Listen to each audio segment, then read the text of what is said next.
Welcome all. It's draft night again on Primetime Mock, the show where we bring you a new industry draft with special guests from all over the fantasy community every single week. I'm the host of this draft party, Mark Shue. You can find me on Twitter at Primetime Mock. Go ahead over to YouTube as well and subscribe to our channel.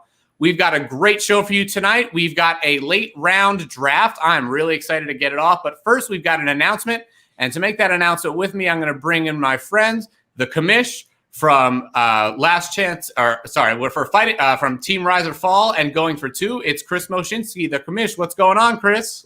What's happening, Mark, man? Good to be here. I'm excited for this announcement we're about to drop on everybody.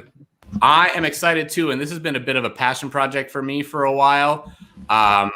Chris, you know, and Z2 also knows that I'm a fan of Big Brother. I'm a fan of sort of competitive reality shows. Obviously love fantasy just like we all do. And I decided to put together I had an idea a few years ago about putting together a competitive fantasy show. And a few weeks ago, Chris, or maybe a month or two ago, Chris had talked about wanting to put together a large size, super competitive league. And we came together and we're really excited about it. I'm going to explain a little bit of about what's going to happen in this league.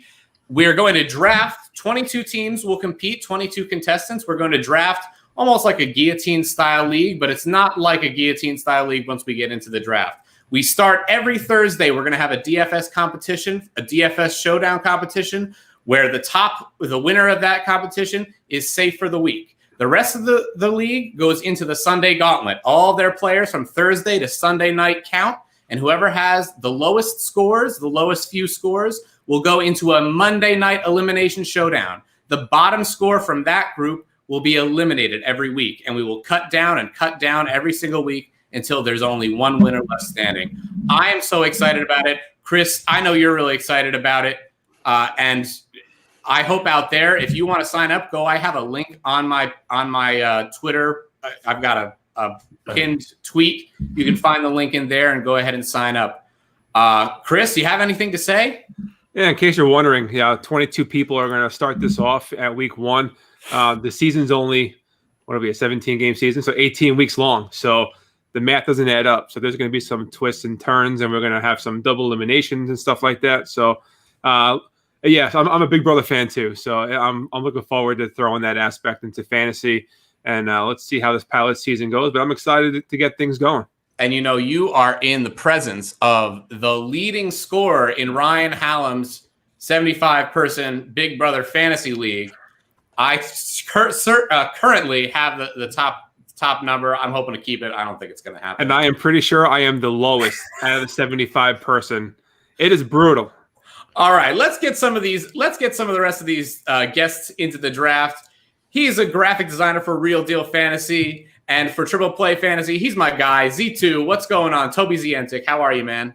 What's up, guys? It's glad to be back for a fourth time. And I don't want to shout none of my workout. I want to push my brother, Zientek_Kobe on Twitter. That's my guy. We're twins. We have the same mind. And go follow him. That's all I got to say. He has this again. It's still right up here on my feed. It's this beautiful Patrick Mahomes graphic that he just put up. We got to find that and I'll retweet that a little later. All right. Next up, from Fantasy Football in 5, we've got Parker Neal. Parker.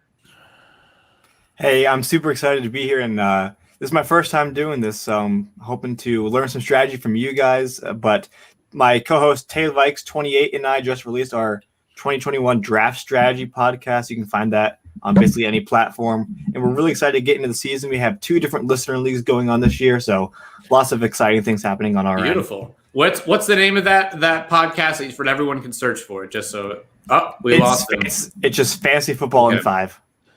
One more time because he dropped out. Give everybody that name one more time. Fantasy Football in 5. All right, thank you. That's right. That's right. All right, next up, he's the creator of the FF Faceoff. It's Anthony Cervino. Anthony, what's going on, man? What's going on, guys? Anthony Cervino at the Real NFL Guru here. We just launched a website about 2.5 months ago, fffaceoff.com. We have the show that's going to go 4 to 5 times a week. especially in season 5-6 times a week at times. And all my written sports betting and fantasy content can be found over at the Gameday NFL. I love it. I love it. And we've got from Team Rise or Fall, we've got Chris Robert. What's going on, Chris? Hello, I've been a guest on Anthony and Michael's show, and it's a fantastic time. It kind of takes turns. Anthony and I, we like to argue with each other in a way, but we're friends, we're brothers. It's just fun. It's what sports talk radio should be, fighting and arguing. By the way, all my DFS content will be at Team Rise or Fall this season. You want to get in on what some fantasy stuffed games this coming season? It's already out now. I just dropped it, and look for tomorrow the guys I'm fading big time in fantasy sports this coming season. I feel like Rise and Fall is a little bit on the come up. We got Chris added to the writers list there as well.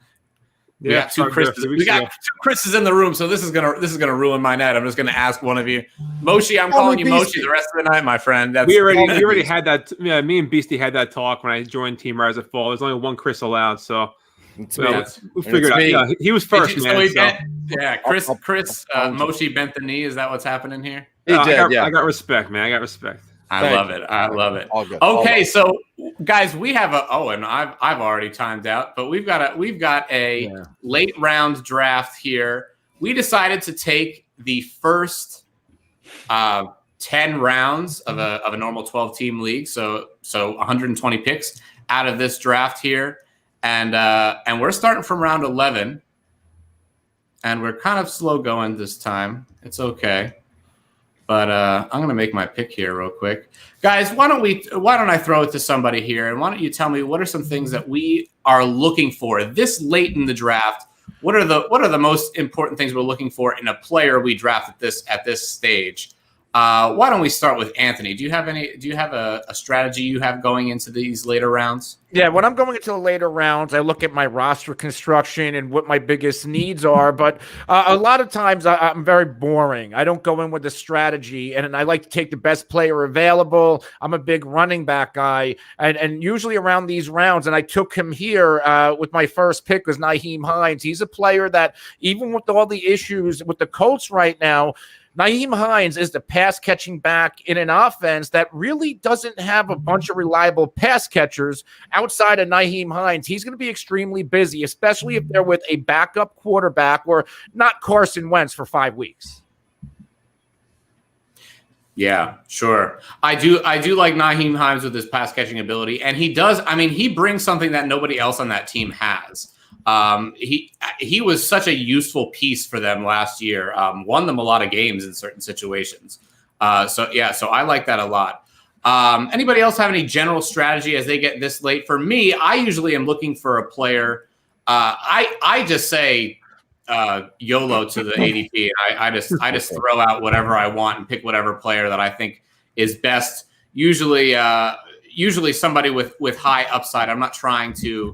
I'm not necessarily trying to find the guy who's going to end up as like wide receiver 40. I'm trying to find somebody who might get into the top 24. Or any player that can just sort of jump and hit the top 24. And real quick, if I may, just if anybody doesn't know, right? It's just 6 of us. We're drafting. I grabbed Rondale Moore right before you grabbed Elijah Moore. That's who I was going with, but I settled for the other Moore, and then I backed it up with Trey Lance here. And the only reason I did that is because, as Anthony said, as it stands now, our rosters are already kind of configured. So take some shots. I'm with both of you. I'm with you, Anthony, and I'm with you. YOLO, best player available, and see what happens. So far, so good, boys. I like that too, and I just put out a tweet the other day. Which rookie quarterback will have the most points if they start at all week 1? And Trey Lance is my guy. I mean, as a Jets fan, I hope Zach Wilson is the one that could be the best rookie quarterback. But I mean, Trey Lance has a great skill set and a great offense over there. So I mean, I like that pick for Beastie for sure. We're gonna pull up our draft board here.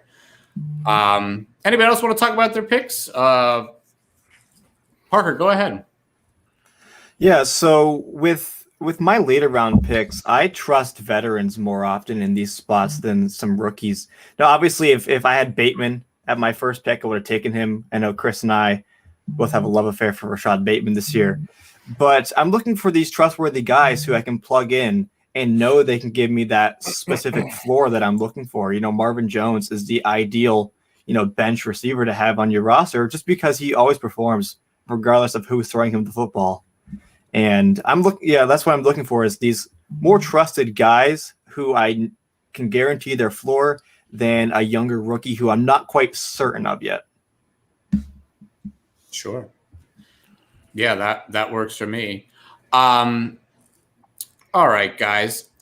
So who are some of our favorite? I know we're going with some of the people we already have some of our first picks going through, but how do we feel about drafting players, handcuffs, players that are maybe one player away? And are we looking to put these players in this late round category? Are we trying to even just sort of find them and just wait for them on the waiver wire? What do we think about handcuffing players, having a player that maybe, again, might be just one player away from being valuable, not necessarily valuable right now? Where do they sort of lie in your sort of pecking order in terms of players you're looking for this late in the draft?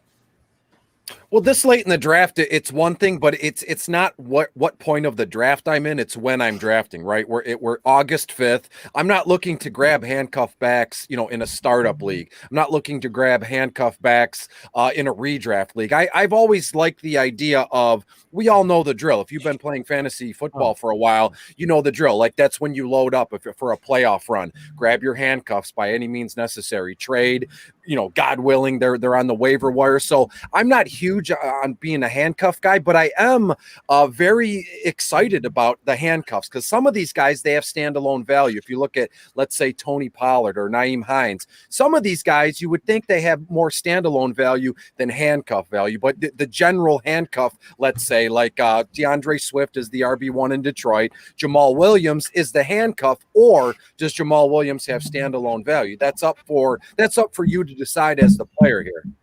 I'm with. You want to go? No, go ahead.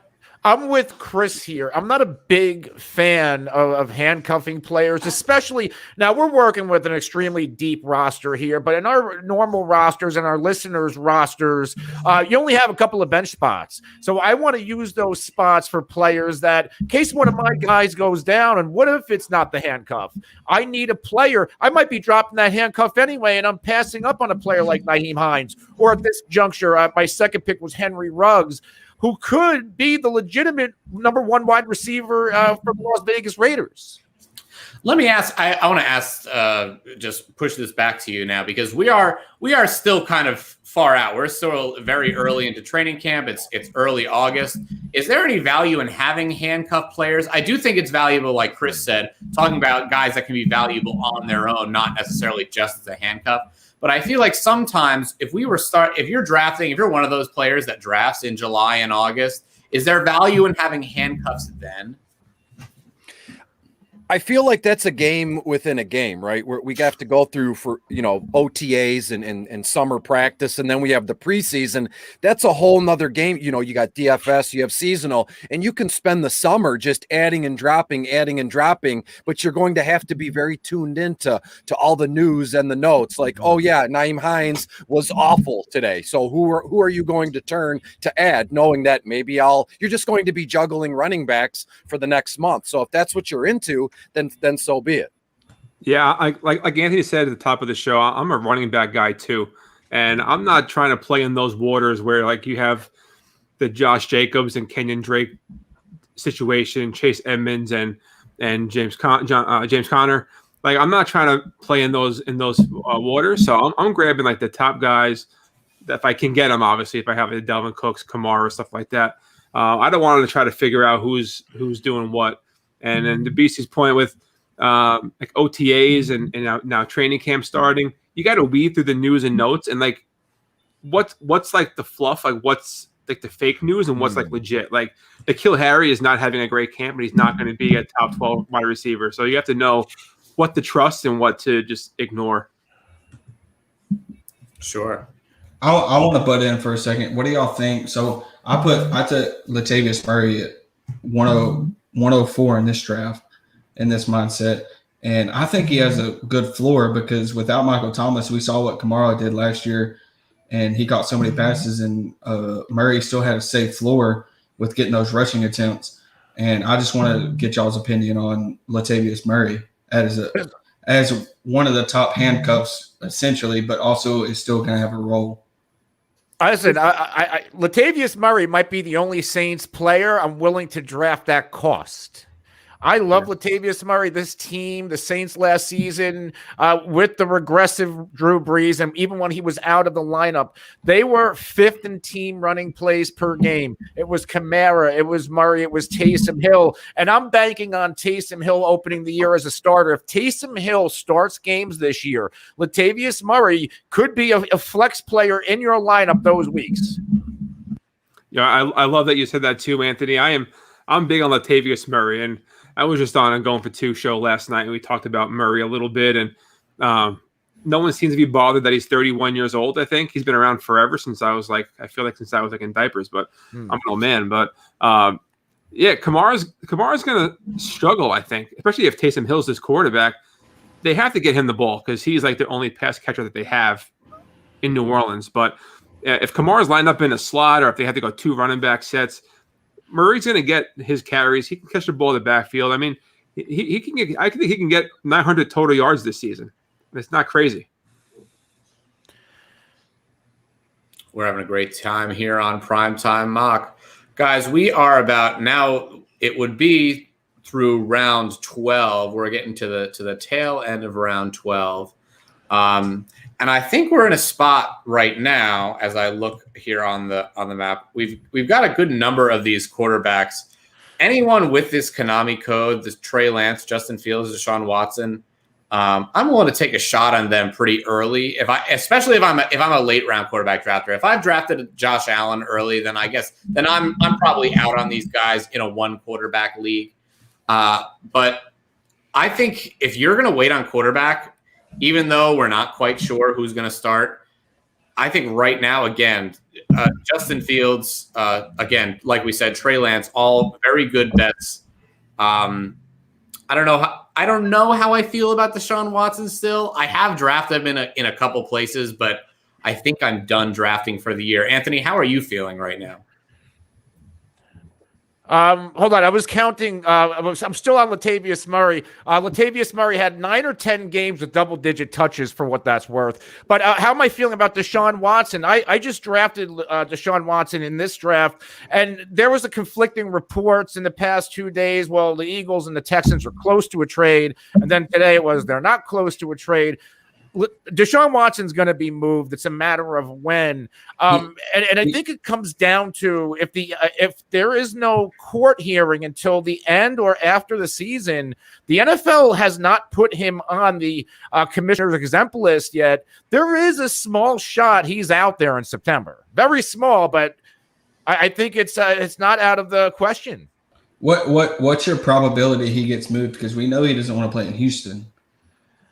And I tweeted earlier today, and I said, what is the price tag for Watson right now? Because we know the price tag the Houston Texans want, but we know that price tag isn't going to be plausible with other NFL teams. So what do you think if he does get moved to, say, the Eagles? What do you think that price tag is going to look like? I think because of what the Eagles have, 2 firsts, 2 seconds, 3rd, 4th, 2 5ths, a 6th, and a 7th. I think and Jalen Hurts, they'll roll the dice. And I think Howie Roseman will overpay to get that quarterback to keep him competitive. So do you think they roll the dice with Jalen Hurts and throw him out there in that trade? I could see Hurts and 3 ones. Really? Crazy. Well, look at the haul Jamal Adams went for. A safety, and the safety, I mean, he wasn't even under contract. That was a great move. But I get it's a quarterback, but I don't think Jalen went for. Jalen Ramsey went for a king's ransom. That is true.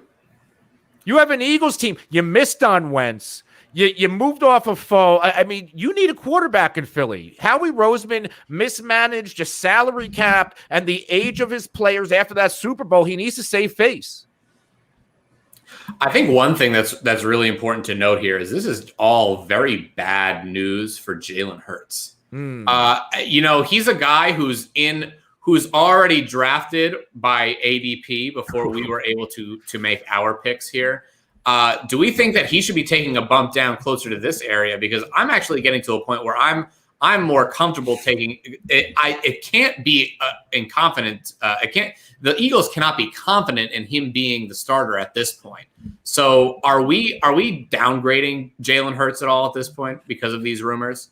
You know what bums me out? Sorry, go ahead. I was just going to say, you know what bums me out is, leading up to the NFL draft, I went all in on Jalen Hurts on my dynasty team. I sold Tannehill. I sold Stafford just so I could have Jalen Hurts. Not super flex, just one quarterback league. And then he makes it through the draft unscathed. He makes it through free agency unscathed. And I'm sitting pretty, or anybody else who had Jalen Hurts or drafted Jalen Hurts. As it stands right now, we're sitting pretty. And now we have to worry about this nonsense at the beginning of August here. So as it stands now, I never pay too much attention to all the coach speak and all the toxicity of social media going around. I know the guy who's been tweeting out all this stuff. He's verified. I don't know who he is, but the dots that he connected, it's been a real reach. We all know it's been picking up some steam as of late. So as I was going to say, at this moment in time, I'm kind of blocking it out of my mind because maybe it's in a weird way. I don't want to think about it. I want to,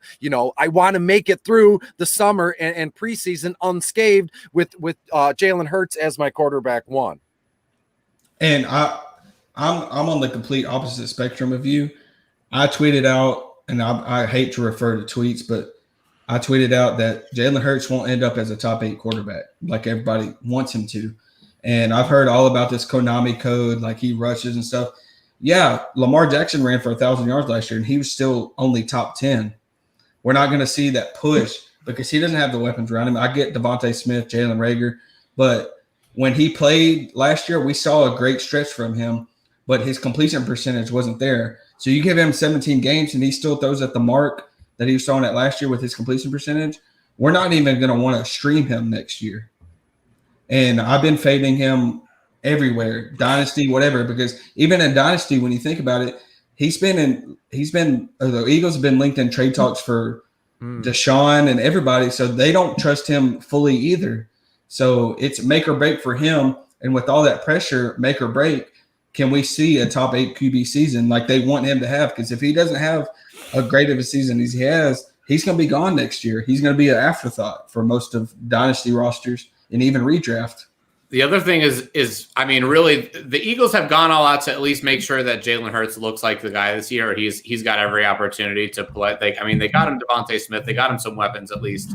But there is always that world where he just never really had that arm, and maybe he can't win the games you think he does. And instead of winning more games, they just pull and put Joe Flacco in to manage the game, and then 4 games, 5 games into the season. You're stuck without a quarterback. Luckily, you can find one on a waiver wire usually, but that's all right. Z2, go ahead and make your pick whenever you're ready, bud. I want to throw this in here, and this is more of an NFL take than fantasy. Right now, sure, there's risk with Deshaun Watson. Even if he doesn't play this year, he'll be back on the field at some point. He's still young. And if you think about a team like the Eagles, maybe a team like the Dolphins, who may not be all in on their quarterback, think about how, you're going to have Aaron Rodgers next year, perhaps Matt Ryan, Deshaun Watson, but there's teams like the Panthers, the Washington football team that might not be happy with their quarterbacks, the Broncos. So I could see a team like the Eagles being proactive. Let me get my guy now before this price is driven up, because all of a sudden the Panthers realize Sam Darnold is what we know he is. Z2 sniping me on Quadre Allison out here.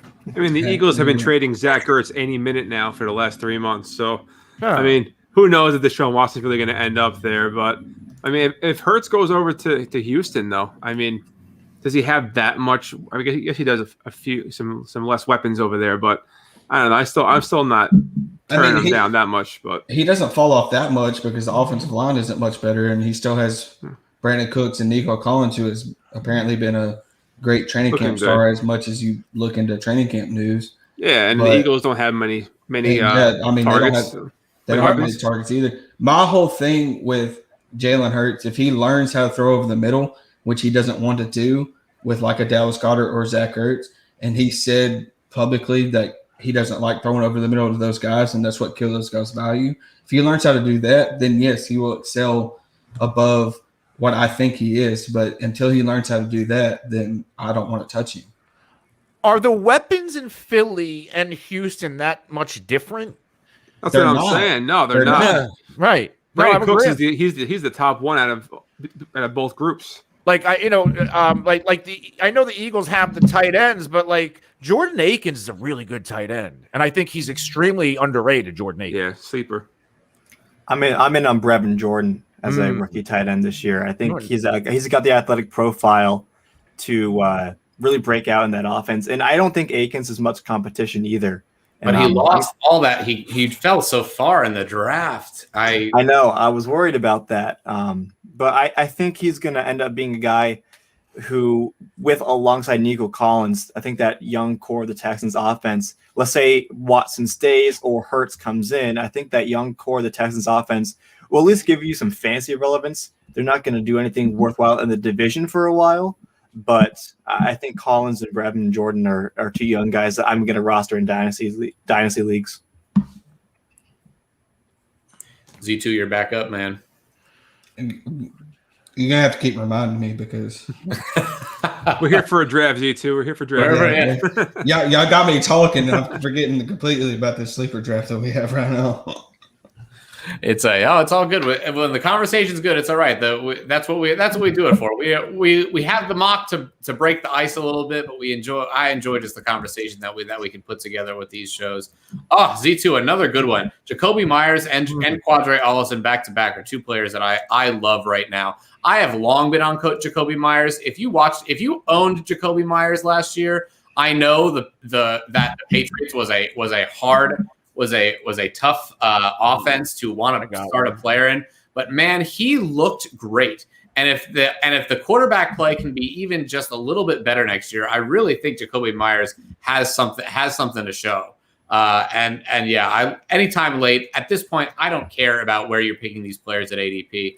I would be looking at a guy like Jacoby Myers when we have these drafts where we get like 2 picks in a round. I kind of like it because you can kind of spread them out a little bit all over. Tell you what, that Darrell Williams pick, by the way, sorry to interrupt, awesome pick. I was just looking for him. Tell me about it, man. I don't know why people get past him. He's got the best offense that's tied to him at being the backup. He's working with the one. He's going to get snaps. Clyde Edwards-Helaire is a pretty good runner, but he's not always that guy who you can get in between the tackles that you want. He's more of that pass catcher, and yeah, he's gonna get the numbers. And if Edwards-Helaire goes down, he's in line for a huge bump in value. Considering what Andy Reid has done in his career outside when he had like Jamal Charles, but he features 2 to 3 running backs. I think people are forgetting that they brought in Jerick McKinnon. I think McKinnon can also eat into that pass catching work for Helaire. I have nothing to do with Helaire for the past 2 years, and I want nothing to do with it. I'm not saying that he's not a valuable pick where he is, but he could he didn't have the best year. And if he has another sort of mediocre year, it is something where they could decide, you know what, we could move on from this guy and start just splitting up the work to vets that can show that they can hold their own on the field. Yeah, I'll bring it up later, but I have an article coming out next week with running backs that I just don't like with their ADP right now. And CEH has an ADP of 13. This is a guy, to everyone's point here, McKinnon, to Anthony said, McKinnon's going to cut into his passing work, which he doesn't have tons of to begin with. They don't run the ball a ton, so he's not going to get 200, 225, carries. The top 12 running backs last year, I was doing some research today. Every single one of the top 12 had either 250 touches or double-digit touchdowns. Helaire played, 13 games and had 5 touchdowns in total. So he needs to double that production, or he needs to get a huge increase in his workload. And I don't see that happening. So you're not going to get your return on investment at running back 13. I'm so out on CEH. My thing is have anybody seen CEH go at running back 13? I've never seen that, to be honest. In drafts, right now, I've done a lot of drafts and I haven't seen CEH go running back 13. I've seen him go pretty much the late second, early third most of the time. Because this might be different for the panel, but in most of the drafts I've been in, counting Superflex, it's round 4 or 5 for me. And I think in that offense, I would take 4 or 5 because I'm not scared about Darrell Williams. Darrell Williams had his opportunity last year. He didn't show us. He showed us he could run the ball, but he didn't show us he could pass block or catch the ball out of the backfield when he needed to. So I think it's CH's job to lose, and I think there's positive regression going into the goal line work. Right. And I mean, he's at 14 when I saw an underdog. But, yeah, no, I even stated in the article coming out that underdog's a completely different story. Yeah, they're wild in best ball formats. But, I think in the 4th and 5th round, I'll take him there. I'm okay with like a low end 2 or a flex play. If he's not running back 2, I'll be okay. But, like, I'll reference Scott Fishbowl. I had Cam Akers, and CH was my running back 2. Now he's my running back 1, and I don't hate it that much. Yeah. Oh, with Akers gone. With Akers gone, like I'm putting this position where CH has to be my running back 1, and I don't absolutely hate it. I'm not saying he can't do it. I'm just saying that he does have bust potential for me, and that's why I'll put him behind a few other running backs. That usually just means I'm not going to end up getting him. But for me, I'm more about dealing with. I feel like I'm just in sort of loose based here, so I know that there's plenty of variance that everything kind of can change in a dime. So it's Clyde Edwards-Helaire. He's still fine where he's going, I think, but he does worry me that he can bust a little more than people are letting on. All right, guys, we are through. It looks like we're into the 4th round of this draft. We're in 4 of 6. And I think it's time. We're just going to go and talk a little bit about what's going on in our draft. We're going to start with Chris. Just give me some highlights. You don't need to necessarily go through every single player here. Sure. Just give me, you can give me some, if we've already talked about them, don't go through, but just give me some quick hitting advice on some players that you're drafting, some guys that you don't want you don't want people to leave the draft without. And let's just go for it. Chris, go ahead. Sure. Well, Moshi, go ahead. Oh, God, you catfished me. What the heck? I know. Go ahead, Chris. Chris M. Chris M. Here. I'm never drafting people with the same name on a show again. It's never happening. It's not happening ever again. So real quick, I mean, I took the number 1. I took Rashad Bateman. I've been falling more in love with this dude every single day. The reports out of camp, and I'm buying them all because we know what Hollywood Brown is. So I'm going to take my chances with the upside here. Again, we already have our rosters, pretty much all the starting players already in there. So I'm taking a guy I think I can hit pretty well. I took Kirk Cousins next. If you don't have a quarterback early, I mean, Kirk Cousins always seems to finish like QB 12 or 13. So he's a solid, like, late round quarterback to take there. Devante Parker, I took him because I'm not big on Tua. I do love Will Fuller, but he always seems to have injury issues or a steroid problem, whatever the case may or not be. I just don't know who the pass catcher to own there is, so I'll take Parker. And then just recently I took Gio Bernard with Tom Brady. I mean, he's going to play that James White role, right? He wanted him there. Tom Brady wanted him there. Yeah, so there's going to be a role for him. And we already discussed standalone value, so I don't think Gio Bernard is like an injury away. I just think he has value there, especially this is the end of the 13th, beginning of the 14th round in drafts, so I'll take him. And then Traquan Smith, just because, again, there's not many Saints weapons, so I'll take a chance on him now in the 14th round. Love it. We'll try and come back. I'll try and come back a little bit for your last picks at the end there, Chris, as well. But man, do you remember back when everybody was talking about how Rashad Bateman is just going to be a bust because the Baltimore offense isn't going to pass enough to really make him valuable, and now we've come almost full circle where now I guess I get that Marquise Brown injured himself, but I think it came from literally two camp videos, and all of a sudden we're like, oh yes, Rashad Bateman, this is great. I'm happy enough to say that I was always in on Rashad Bateman when everybody was talking about he's bad landing spot. I ended up flipping him in my rookie draft. I ended up flipping him number 31, pick 31 and 32 for pick 15 to get Rashad Bateman. And oh my gosh, I felt like I was stealing. I cannot wait for Rashad Bateman to just absolutely crush this year. If you left for anything from last year, it's talent over like landing spot. If the guy is talented, he's gonna cream rises to the top, right? I mean, he broke out in his freshman year. He had an amazing sophomore year. He got COVID his junior year. He opted out. He decided to opt back in, and then he got COVID. He was dealing with that. He decided not to play the last 3 games. It wasn't the best final year of his career, but I mean, that breakout age, his ability, he's got the size, he's there. I'm all in on Rashad Bateman. Yep. All right. Parker, why don't you go ahead and give us your draft? All right. And real quick, a quick note on Rashad Bateman. My co-host Taylor went to University of Minnesota, got to watch him play live, says he's one of the best receivers he's ever seen play. So high praise for him. He is our rookie wide receiver 1 this season, so we're hoping to see big things from him. But a couple of my picks here. I want to start with my 2 running backs I took earlier, Phillip Lindsay and J.D. McKissick. If you need a 4th or 5th running back on your roster, you shouldn't leave your draft without these guys, especially J.D. McKissick. I know that Antonio Gibson's been dealing with a toe injury. It's undetermined as to how that's affecting him right now, I guess. And I know he's been playing pretty well in camp, so I've heard. But McKissick has that standalone value as a pass catcher and a pretty good PPR weapon to have on your bench. And if something were to happen to Antonio Gibson, it's J.D. McKissick's job. And I'm grabbing him usually in the 12th or 13th round in most redraft leagues, and I'm excited for him. Yeah, I like that call, and I like Antonio Gibson a lot too. It actually looks like on the news that his foot it doesn't seem to be bothering him, at least, but who knows what's going on underneath the surface.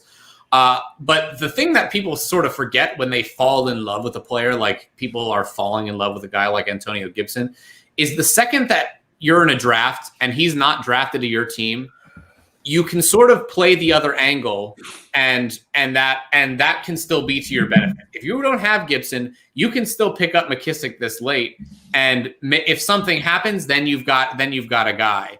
And because again, first of all, we don't know what will happen at all in the 2021 season. All we really know is that football will be played. We have basically a top 60 where we have a general idea that these guys are probably going to be solid as long as they stay healthy. And then after that, it becomes chaos. It's chaos, and we don't really know what will happen. So if any of those injuries go down, yeah, that's what I'm saying. That a guy like McKissick, he had such a valuable role in the passing game last year. Is a valuable vet and always seems to find his way on the field no matter what. I don't hate that pick of McKissick at all. Do you want to keep going here, Parker?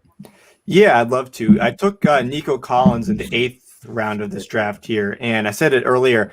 I think he is the biggest sleeper at the rookie wide receiver position this year because once they traded away Randall Cobb and basically replaced him with Anthony Miller, Nico Collins gained value in my book because Anthony Miller is not as good of a receiver as Randall Cobb is. And when you have an injury-prone Brandon Cooks, Nico Collins is this, Andre Johnson type, physically type receiver who could lead the team in receptions at the end of the day.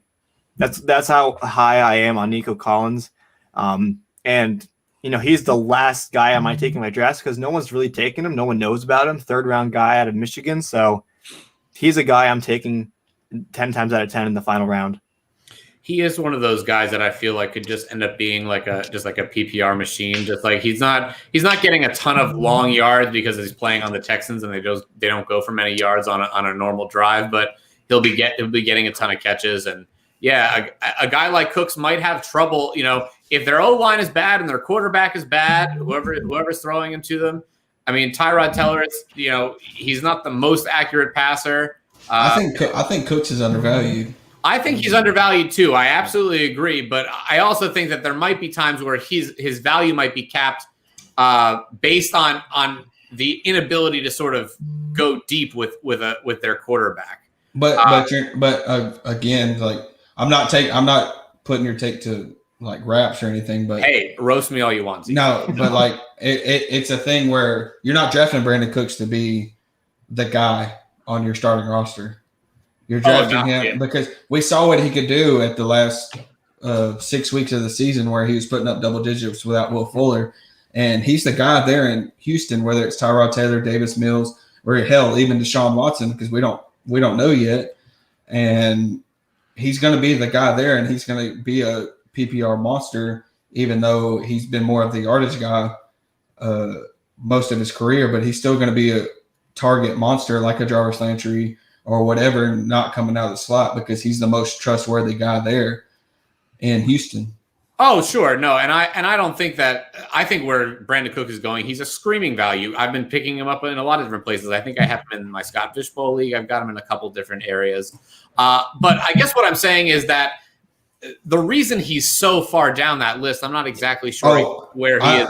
I understand where you're coming from so far down the list, because we don't know the quarterback now. And just like I said, as long as I don't own Brandon Cooks, I don't mind taking the other option. Chris. You know what I mean? As we go further down the draft board, if I haven't taken Brandon Cooks, I don't mind taking Nico Collins, because again, because anything could happen, you know. But yeah, Brandon Cooks is absolutely a screaming value. I think he's going in the 9th round right now, or the 10th round? 10th. He's going in the 10th, exactly. Yeah, I mean he almost made this list. I just want to throw this out there. Beastie just sniped me, and I'm kind of upset about it. KJ Hamler is a guy that I've been hammering late in drafts, and if that offense can work it out, he's the great number 3 there. And we've seen injury concerns with Sutton already, and he just looks like a smash value at the rate he's going right now. I don't know if Beastie has a different take on it, but. No, the kid's a stud. I've always liked him. I'm in Michigan, Big Ten country, got to see him play a lot at Penn State, and I have him across the board in all my dynasty teams, and he's just kind of sitting there on taxi squads, on sleeper, or he was a little stint on IR last season on a couple leagues, teams, I should say. But as it stands right now, we've seen the video, and again, I'm not one to get all excited and fall in love over a couple summer clips, but he's looked good so far. Most recently, yesterday, I think he burned a couple people right up the middle, touchdown pass right up the middle. I mean, he just blew the doors off of the DBs here. So Hamler at this spot in the draft, it's a no-brainer, because again, at this point, you'd like to think you've assembled a pretty good team so far, as Anthony pointed out in the beginning of the broadcast. Roster, it's based on roster configuration. So KJ Hamler here, no-brainer. And going back to Anthony, why don't you give us what's going on in your draft now? One note on Brandon Cooks. He's played in the NFL 7 years. In 5 seasons that he's played in at least 15 games, he's had 1,082 yards and 5 touchdowns. This guy, for some reason, going in the 10th round. I don't care who the quarterback is. You can go back to a couple shows where I've waxed poetic about Brandon Cooks being a multi-year 1,000-yard receiver, multi-year 1,000-yard receiver. I think we might have talked about it in our wide receiver show a few weeks back. If you want to go check that out on our channel, Anthony, go ahead and give me the rest of that draft though. Boston Scott was, I already talked about Hines, Ruggs, and Watson earlier, but Boston Scott, I usually draft Kenneth Gainwell, but the most recent reports that Boston Scott and Miles Sanders, they're going to be like co-starters almost. And I think it was one of the beat writers, I think I heard it, or I might have read it, that in 7 practices, Miles Sanders, 35 or 36 touches. In those 7 practices, Boston Scott, 29 touches. This is very much real.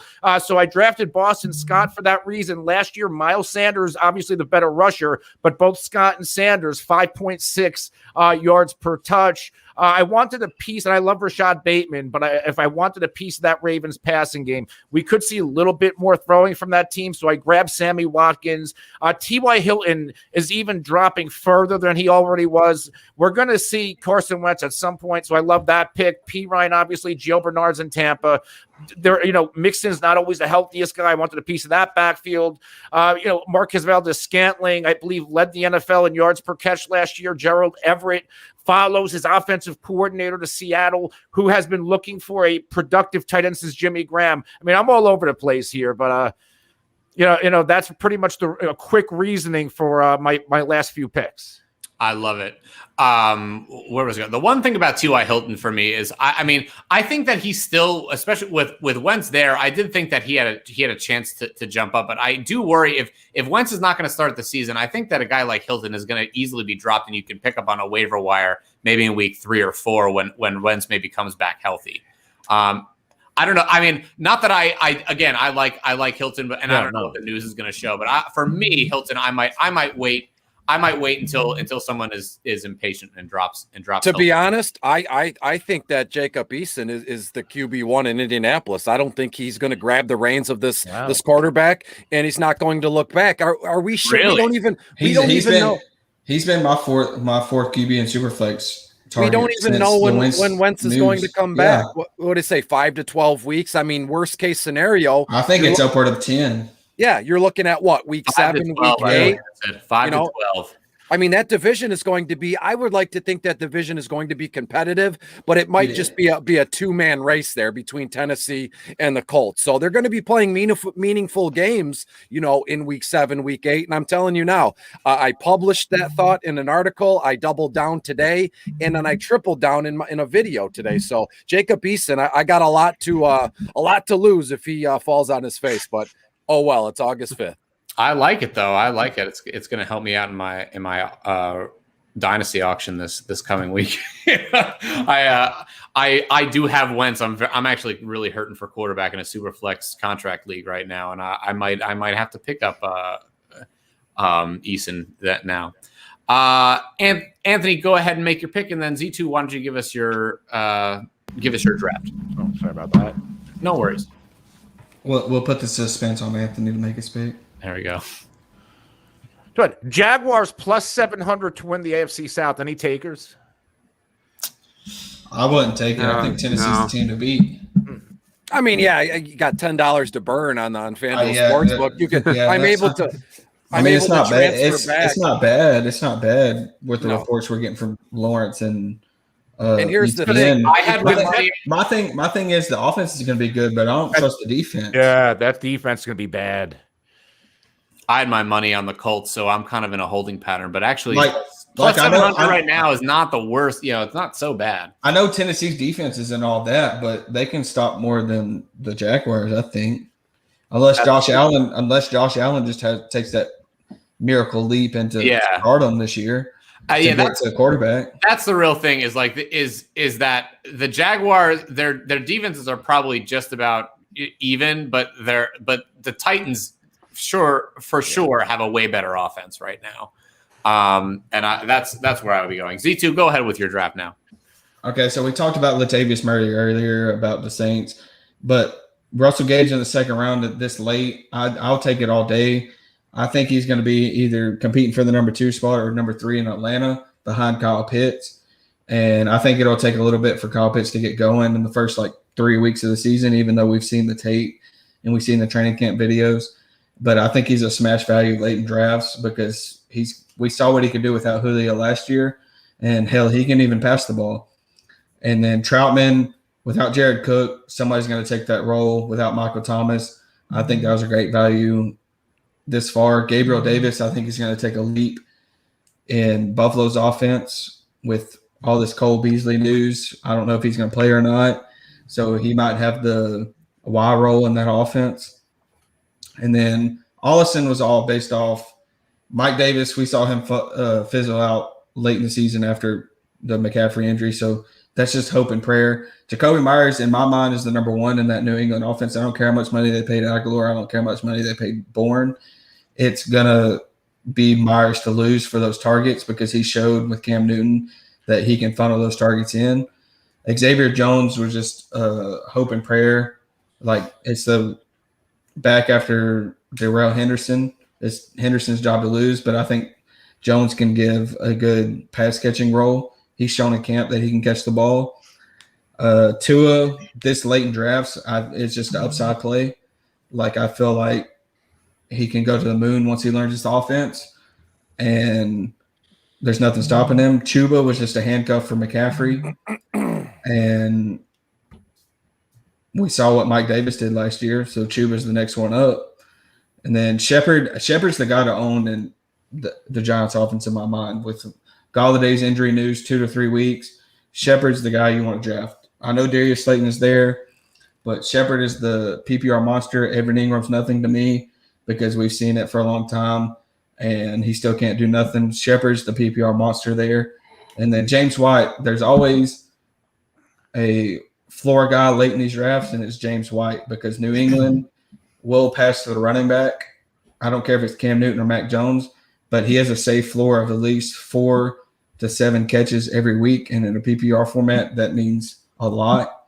So getting him this late was a steal in my mind. Yeah. I love that Tua call as well, especially for the late round quarterback. I do think that he's going to have a bounce back season. We're all worried about, he's coming off that hip injury last year. He's not going to be quite the same player. And I think we're going to have a bigger leap than people are expecting. People might be sleeping a little bit on Tua.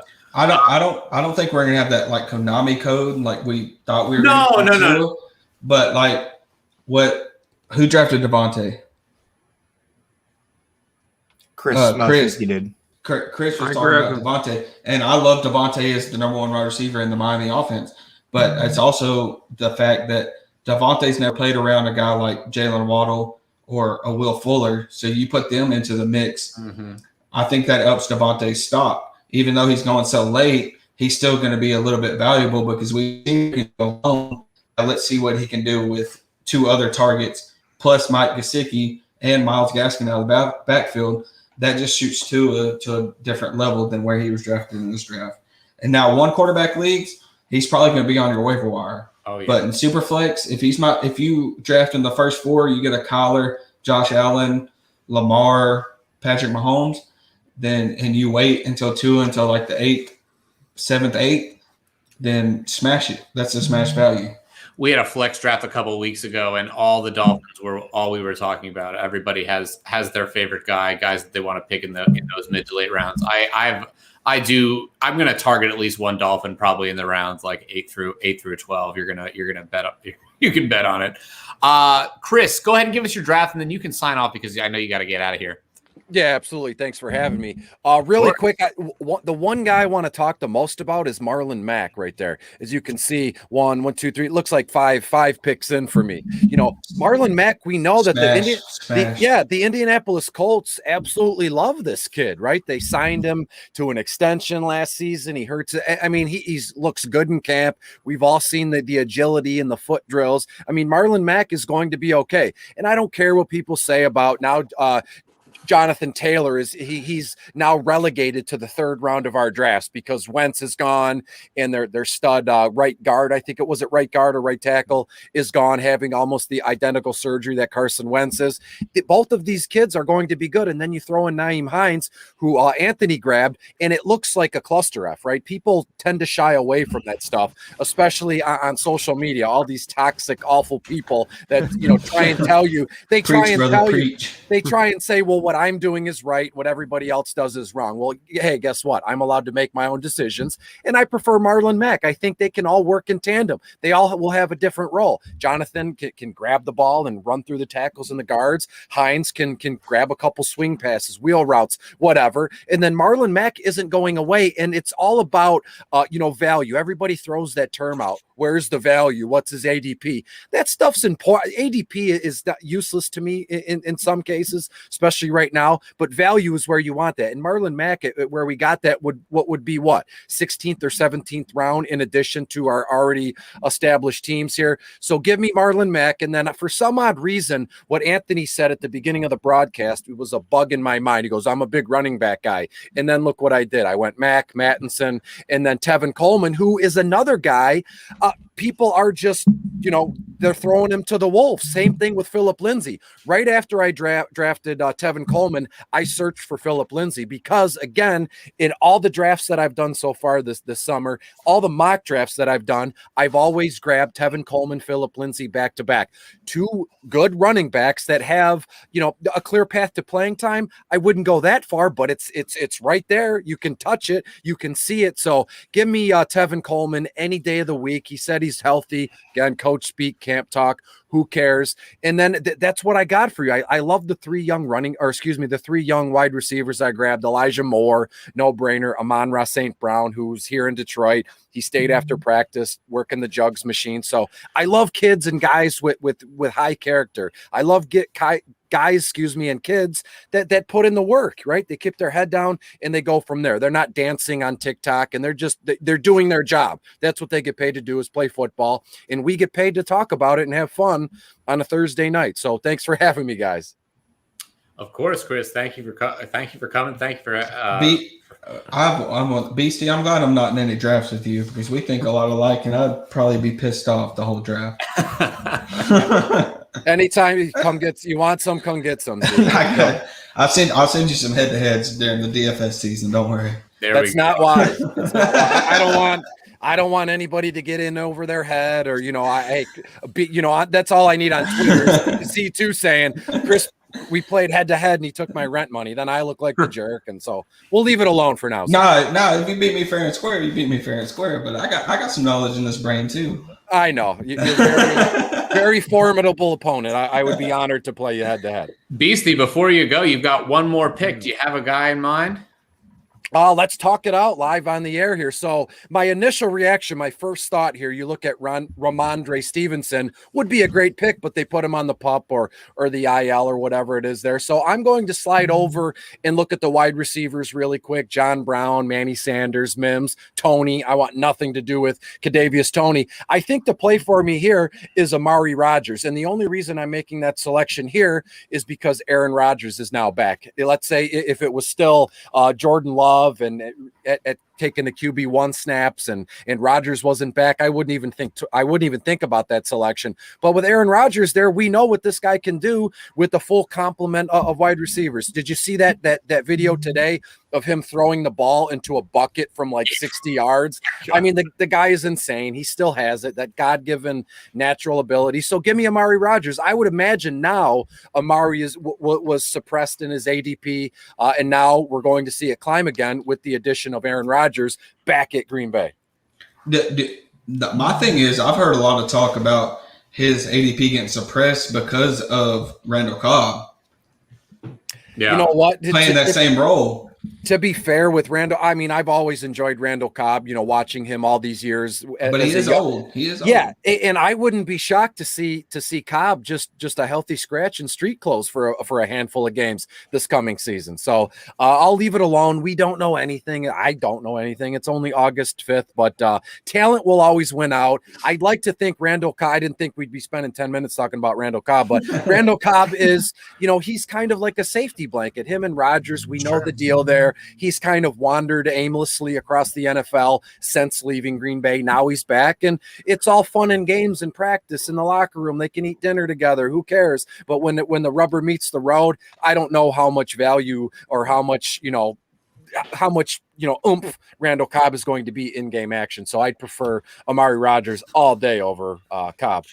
I agree. All right, Beastie, be well, my man. Thank you, boys. I'll be in touch. Hey, enjoyed it. All right, and we'll go through a little bit of my draft here. I start off with Elijah Moore. I'm really liking what I'm seeing coming out of camp. It has just been a long time, a long-standing drumbeat that's been happening since before the NFL draft. I can't believe that he fell so far in the draft to the Jets. The Jets have to be thrilled that they got him. He's just been a playmaker all camp long. And I'm excited to see what he can do. Again, I'm saying F it to the ADP, and we're just going to go with guys that sort of excite me, that have that maybe not always going, buying the buzz, but finding players that are just producing, and players that are exciting to own, and and if you have them and they don't necessarily work out, you can just sort of cut them early when they don't work out. Pollard, like his play, if something happens to Zeke, there's that. He does have that on the field ability. They're already talking about using him a little more with Zeke, even in healthy weeks.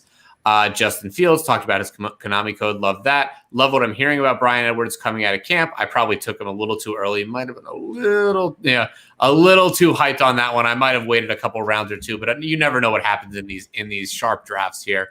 Darrell Williams, love him for Kansas City. Jalen Reagor, I do think that there is a path for him to be a valuable asset.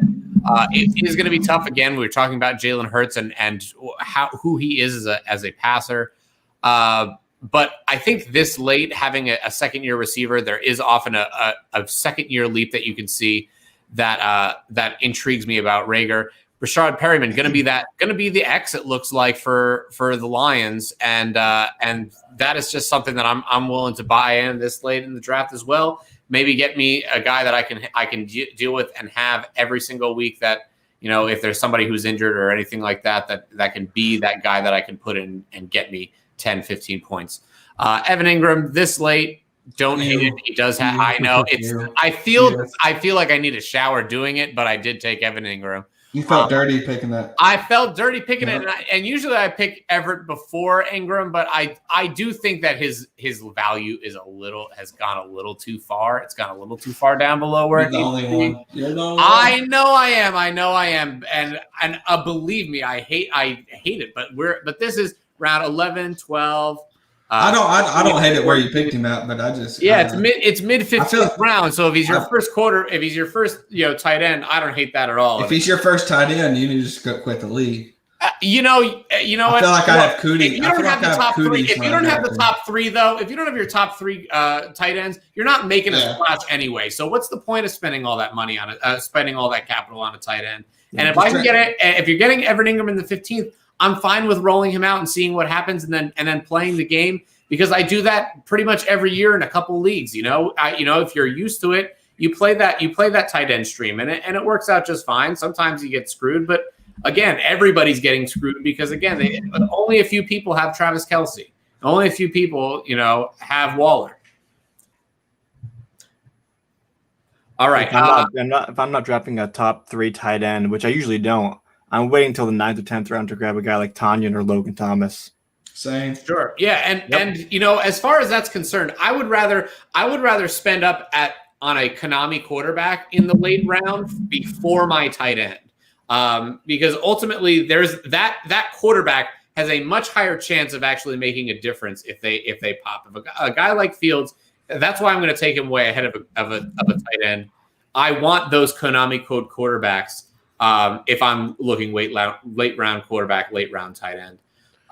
Then going on, Christian Kirk, he's injured right now, but I do like him as a player. He has shown that he can be productive, but he's not quite as consistent as you like. Hopefully, maybe in this year he can make his way there. Rashad Penny finally looks healthy, so I will always take a look at him. While Chris Carson is not always the pinnacle of health, but I still like Chris Carson a lot.